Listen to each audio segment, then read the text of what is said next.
have you here. I'm also very relieved to not be leading the show tonight with news of yet another plane crash. On the second week of this presidency, the new president, of course, caused mass confusion among everyone who works for the federal government, mass confusion, mass anxiety, when he sent all federal employees a weirdly worded spam-like email message telling them all to resign. That went out from the White House on Wednesday morning to everyone in the government, including, say, air traffic controllers and FAA staff and people who work for the National Transportation Safety Board. That went out Wednesday morning. That night, Wednesday night, is when there was a mid-air collision plane crash over the Potomac River in Washington, D.C., killing 67 people. Absolutely horrific tragedy. The day after that, Thursday, with rescue and recovery operations underway in the river, it finally occurred to the White House that maybe they should name someone to be the acting head of the FAA. Maybe there should be somebody in charge of aviation safety in America. There had been an FAA chief who was right in the middle of his term, but he had been threatened by Trump's top donor, Elon Musk. Musk had demanded the resignation of the head of the FAA, and so the head of the FAA resigned on Inauguration Day, and the Trump administration had not gotten around to replacing him. It was not until a press conference about the plane crash that the president announced that he had decided to get around to naming an acting director of the FAA. Still, though, that same day, after the plane crash, the White House sent out another email message to air traffic controllers and FAA staff and NTSB staff and all the rest, again reiterating that they should resign their job, telling them that their jobs working for the American people, working for the federal government, those are, quote, low productivity jobs, and they should get out and go work in the private sector because that's where the real high productivity jobs are. Now, to be clear, the White House was not saying, listen, we need you out of here because we've got people who are better than you, who are all trained and ready to take your job as air traffic controllers and FAA staff. They're not telling them we've got somebody to replace you with. They're just telling the people who do work there, who do work at the FAA, who do work as air traffic controllers, they're just telling them now to get out, resign, you're not needed, we do not value you. The next day, on Friday, another horrific plane crash, this time in Northeast Philadelphia. People killed on the plane, people killed on the ground in the densely populated neighborhood into which this plane crashed. And then the following day, on Saturday, at one of the nation's busiest airports, Chicago O'Hare, an Air Wisconsin plane taxiing to the gate smashed into a tug vehicle which tows aircraft at the airport. It flipped over the vehicle, critically injured the driver. That night, Saturday night, the NOTAM system, the Notice to Air Mission system, which circulates critical basic safety information for every pilot on every flight, the NOTAM system on Saturday night crashed in the United States. Overnight Saturday into Sunday morning, that caused last-minute cancellations of like 80 flights, another 1,300 to be delayed. Then midday on Sunday, a United Airlines flight from Houston to LaGuardia Airport in New York City caught fire on the runway. Passengers could see smoke and flames coming from the wing of the plane. Look at that. They were initially told to stay in their seats. The passengers reportedly objected to that instruction because they could see the smoke and flames coming out of the wing of the plane. Passengers were then evacuated off that plane using slides and stairs onto the tarmac in Houston. So in the space of 5 days, that's the first major commercial air disaster in this country in more than 15 years, and then another catastrophic and deadly plane crash, and then an airport collision, and then a commercial plane fire that causes an on-tarmac evacuation of all the passengers, and a nationwide critical system failure that grounded flights all over the country, all in 5 days. All in 5 days. And who knows, maybe that's just bad luck. Or, you know what? Resign. Why don't you resign? Why don't the people who caused this mess, who oversaw, who proceeded over this mess, resign? That is what we would expect in a normal country. We would expect resignations at a very high level if a new political leader started off his time in office by threatening and chasing out the man in charge of aviation safety for the whole country, and then forgetting that you needed to replace him, forgetting that until after the first plane crash happened. You would expect apologies and resignation in disgrace. If you not only forgot to put someone in charge of aviation security for the country, haven't got around to it, but you also spent your second week in office, both before and after that first plane crash, telling all the air traffic controllers that they're low productivity, unwanted people and they should resign, when you have no one to replace them. After they realized that air traffic controllers and FAA staff and people on the National Transportation Safety Board were among the employees they had just told to resign, get out, you're not wanted. After they had sent them their second notice telling them to get out in the wake of the first plane crash, the White House then realized, oh, maybe this isn't good. And so they tried to say that that had all been a mistake, that they didn't mean those government workers when they said all government workers had to resign. The Associated Press reports that even after they tried to claw back the resignation demands to air traffic controllers, saying, no, you received that in error, we didn't mean you, it still wasn't clear whether the air traffic controllers who received the resignation demands from the White House had actually been told that those demands were a mistake, that the White House didn't really mean it. And then anyway, the next that night we had the next plane crash. And then we had the fire on the runway, and then we had the collision, and then we had the critical computer system meltdown overnight. Resign. Resign. Anywhere else in the world, we would be expecting them to resign. You know what? Not just anywhere else in the world, anywhere else on our modern timeline in this country. You would expect top people at the White House, top people in the cabinet who presided over this mess, you would expect them to resign. And that may sound blunt, I know. But you know why it sounds blunt? It's because that's how I mean it. I mean it to sound exactly that way, and so that is how I said it. And that is because we have a free press in this country, which does not work for the government, and which is not obliged to be nice to the government when the government is failing and doing things for which there really ought to be high-level resignations and apologies and some sort of corrective effort made. In the free press in this country, we tell the truth, we say what we think it means, we don't cower, we don't try to make anybody like us. That's what we do. So, obviously there's a lot going on, like there has been and will be every day for a while yet. And it is frustrating to me that we cannot cover everything all at once, right? All we can do is try to cover as much as we can, and we will keep doing that for the duration. Tonight, one of the congressmen who raced to the impromptu protest in Washington today when they're trying to illegally close down USAD, he's going to join us here live tonight. Also here tonight, the newly elected chair of the Democratic Party is going to join us for his first interview since becoming chair of the Democratic Party. So just tonight, we've got a lot to get to.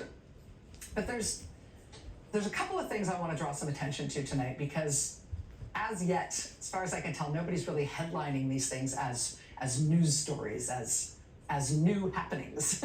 But these are things that are happening, and I think they're really important to how this radical moment in our country is going to resolve.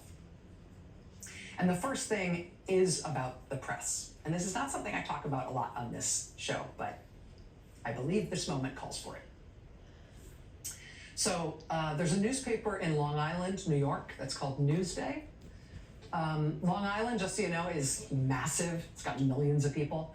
And in New York City, there's the New York Times, the New York Post, the New York Daily News, all based in the city, all these things we think of as New York papers. But out on Long Island, where there are millions of people, forever it's been New York Newsday. On Long Island, New York Newsday is a big paper, a big circulation. It is indisputably the paper of record, and it has been there forever. And I actually mean that literally. Local laws all over the country require the publication of public notices in the paper. in the paper of record. So this is notices about upcoming public hearings, about proposed laws, real estate transactions, stuff like that. We don't really have classified ads the way we used to in newspapers, but there's still a bunch of fine print notices in major papers, and those are often public notices that are required by law in the local paper of record. And those public notices are a considerable source of income for local newspapers. So on Long Island, in Nassau County, Long Island, the county government there is headed up by an elected county executive. And in Nassau County, the county executive is a Trump guy. So much so that, perhaps feeling a little jealous that Trump has his Oath Keepers and his Proud Boys, pro-Trump paramilitary militias, this county executive on Long Island has also formed his own semi-official paramilitary force of military and law enforcement veterans that he says he wants to be able to call up on his own orders to supplement official law enforcement. Yeah, that's, if that puts a little shiver in your quiver, it's because you're paying attention. But that same very, very Trumpy county official in Long Island, New York, has now yanked all public notices from Newsday, from the paper of record in Long Island, and instead has started putting public notices instead in a right-wing New York City tabloid that's not even based in Long Island. Newsday is suing to get the public notices back, but we'll see. So that's one. Here's a second story. This is the second part of the same story. You might have also seen headlines recently about Trump's new FCC chair going after NPR and PBS. Now, I recognize you might have skipped past those headlines because they look familiar. Every time a Republican's in the White House, they always say they're going to go after NPR and PBS. And every time Americans rise up and say, you know, leave Big Bird alone and leave NPR alone, we freaking use it and we like it, and go mess with something else. This time, though, did you see how exactly they're going after them? They've decided to go out a different way this time. They've opened an investigation into how NPR and PBS stations state on the air who their underwriters are. NPR and PBS are public broadcasting, so they don't accept ads per se, but they do accept sponsorships. And when you're watching something on PBS or listening to something on NPR, you will hear them tell you who their sponsors are. It's part of how NPR and PBS stations stay financially viable and sustainable and, honestly, locally grounded in their local communities, because a lot of their underwriting is from local businesses. All right? I mean, if you've ever listened or watched public media, you know this. They do pledge drives to raise money from people who join as members. They also get local organizations and local businesses to sponsor their programs. So you get, like, you know, this hour of jazz and classical music brought to you by your local Ford dealer or whatever. But that is what they're going after them for this time. They're saying that their underwriting is somehow wrong. The way they state the names of their underwriters, that's illegal somehow. And this is a new approach. This is not the usual blunt force Republican attack of threatening to take away their federal funding. Federal funding only makes up a fraction of the budgets of NPR and PBS. No, they're doing it differently this time. They're actually going at the way these stations are sustainably and locally making money to keep their programs on the air, right? Because actually that funding is more important to NPR and PBS stations than federal funding is. And so, yeah, go at the thing that makes them their most money. Go at the thing that actually makes them viable.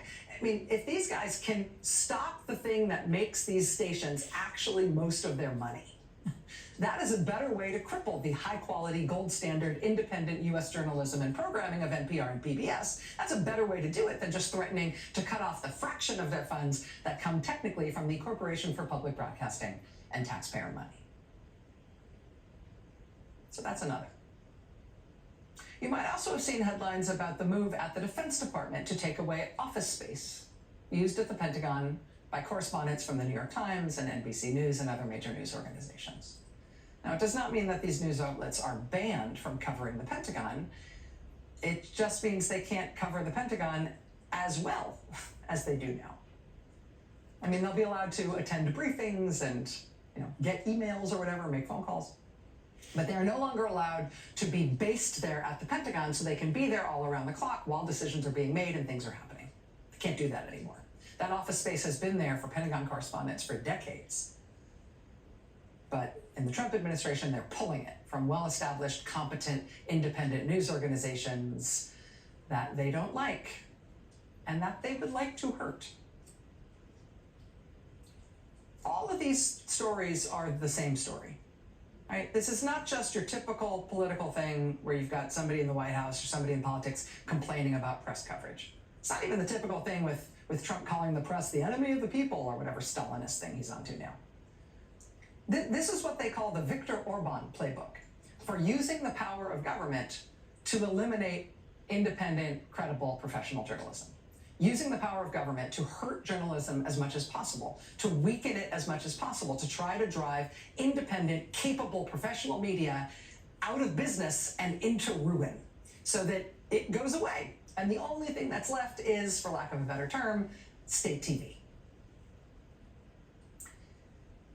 In September, a few weeks before the election, the publisher of the New York Times wrote a long op-ed, and in a sort of gesture of solidarity, I think, he published it not in his own paper, but in the Washington Post. So it's the Times publisher publishing something in the Washington Post.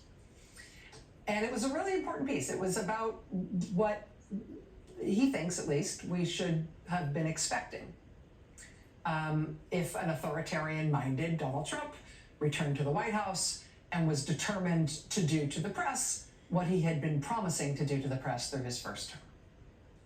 The warning basically was that Trump would probably try to do something to the press in this country along the same lines of what Viktor Orban did to the press in his country, in Hungary, when he destroyed the free press there as part of his takeover as a de facto dictator. It said this, quote, "He can't simply close newspapers or imprison journalists. Instead, he sets about undermining independent news organizations in subtler ways, using bureaucratic tools such as tax law, broadcast licensing, and government contracting. Meanwhile, he rewards news outlets that toe the party line, shoring them up with state advertising revenue and tax exemptions and other government subsidies. He helps friendly business people buy up other weakened news outlets at cut rates to turn them into government mouthpieces. Within a few years, only pockets of independence remain in the country's news media, freeing the leader from perhaps the most challenging obstacle to his increasingly authoritarian rule. Instead, the nightly news and broadsheet headlines unskeptically parrot his claims, often unmoored from the truth, flattering his accomplishments while demonizing and discrediting his critics. Quote, whoever controls a country's media, the leader's political director asserts, quote, controls the country's mindset, and through that, the country itself. This is the short version of how Viktor Orban, the Prime Minister of Hungary, effectively dismantled the news media in his country.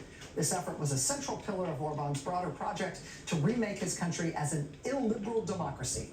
A weakened press made it easier for him to keep secrets, to rewrite reality, to undermine political rivals, to act with impunity, and ultimately to consolidate unchecked power in ways that left the nation and its people worse off. It's a story that is being repeated in eroding democracies all around the world. And it is a story that is being aped right now by the second Donald Trump presidential term. And this is not yet being treated as one of the things the new Trump administration is doing, but they are doing it. And they are using both the federal government and allies outside government to do it. And if the model holds, I expect that what we're going to see is a big spike in defamation cases brought against various media companies, particularly now that so many companies are settling them and paying rather than fighting them. We will see a systematic litigation effort, I believe, to undo libel law in this country. The decades-old precedent called New York Times v. Sullivan. The goal of undoing that precedent will be to make it easier for truly ruinous lawsuits to be brought against news organizations, whether or not they're brought in good faith. If they can succeed in restructuring defamation and libel law in this country, which they are trying to do, it will result in a restructured legal environment where news organizations really can't win. And yeah, you can have the government come after them, but you can also have the president's allies in private life come after them in ways that are designed to financially weaken, cripple, and ultimately shut down or cause to be sold the oppositional independent media in this country. We have a free, oppositional, independent, aggressive, often annoying and pushy press in this country, which you may not always like. But it is how we learn what the government is doing. And it's the main reason why the government has to answer questions about what they're doing. Support for professional, independent, and even oppositional media has never been more important. We are seeing a wall-to-wall strategy start to gear up to try to blow up the press and effectively just have state TV from here on out. It is a concerted effort. And I'm pointing this out not because I like talking about the press. In fact, it's one of my least favorite things to talk about. But if you haven't done it before, this would be a good time to support your local public radio or TV station. This would be a good time to subscribe to any independent paper or media source that serves your community. We, of course, thank you for continuing to watch us here at MSNBC. We also thank you for continuing to watch our competitors, who are independent and professional and oppositional when they need to be or when they just feel like. So this is a heads up that this is happening. If you don't want it to happen, it's time to think about what you can do to help stop it. I'll just mention that they're about to drag NPR and PBS into Congress before a hearing that's going to be headed up by Marjorie Taylor Greene. They're going to force NPR and PBS to testify about these made-up controversies about them. That might be a place where the pushback will start. But that's one thing to put on your radar today. The second thing to put on your radar today, and we're going to be talking about this every day, I think, from here on out, is that as we are watching these concerted efforts to fire people in the government they're not legally allowed to fire, to shut down whole parts of the government, Wall Street Journal is reporting tonight that they're trying to just illegally shut down the Department of Education. There were all the revelations this weekend that they're trying to illegally shut down USAID. As we are seeing them do that, one of the things that is happening is that people who work in those organizations are responding themselves in ways that are brave and that show some real creativity and moxie. Federal workers themselves, people who work in these agencies, are taking the lead in ways that I think are unexpected, super creative, brave, and already productive. We've got that story here for you next. And I know there is so much to cover. Like I said, the new chair of the Democratic Party is here tonight. One of the congressmen who rushed to respond to the shuttering of USAID is here tonight. We're here. We're not going anywhere, no matter what. Stay with us.